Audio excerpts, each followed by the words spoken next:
குருபியோ நமः. நாளைய தினம் சித்ரா பௌர்ணமி. நாளைக்கு விடிகாத்தா 4:19 புதன்கிழமை விடிகாத்தா 5:49 வரைக்கும் பௌர்ணமி தேதினால நாளைக்கு தான் கிரிவலம்.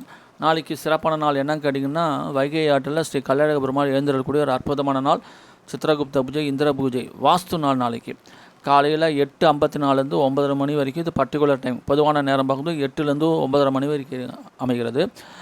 கும்பராசினியருக்கு ராசிக்கு 6ஆம் இடத்து அதிபதினு சொல்லக்கூடிய சந்திர பகவான் ராசிக்கு 8ஆம் இடத்துல காலையில் 10 மணி வரைக்கும். அப்போ சந்திராஷ்டமம் பொறுமையாக இருக்கணும், நிதானமாக இருக்கணும், விட்டு கொடுத்து அனுசரித்து போகணும். தேவையற்ற வாக்குவாதங்கள் விவாதங்களை தவிர்க்கிறது நல்லது. இப்போ அந்த சந்திராஷ்டமாக இருந்தாலும் வாஸ்து பூஜை செய்யலாமான்னு கேட்டிங்கன்னா, வாஸ்து பூஜைக்கு அன்றைக்கி பார்த்திங்கன்னா சந்திராஷ்டமும் கிடையாது, தாராளமாக ப்ரொசீட் பண்ணிக்கலாம். சந்திராஷ்டமத்துக்கும் வாஸ்து பூஜைக்கு சம்மந்தமே இல்லை, ப்ரொசீட் பண்ணலாம். அதன் பிறகு பார்த்திங்கன்னா 10 மணிக்கு மேலே 9ஆம் இடம் பாக்கியஸ்தானத்துக்கு வரதுனால செய்கிற அனைத்தும் நல்ல மாற்றம், முன்னேற்றம் விட்டு மனசுக்கு பிடித்தமான அற்புதமான ஸ்தலங்களுக்கு சென்று வரக்கூடிய யோகம் ஒன்று. நன்றி, வணக்கம்.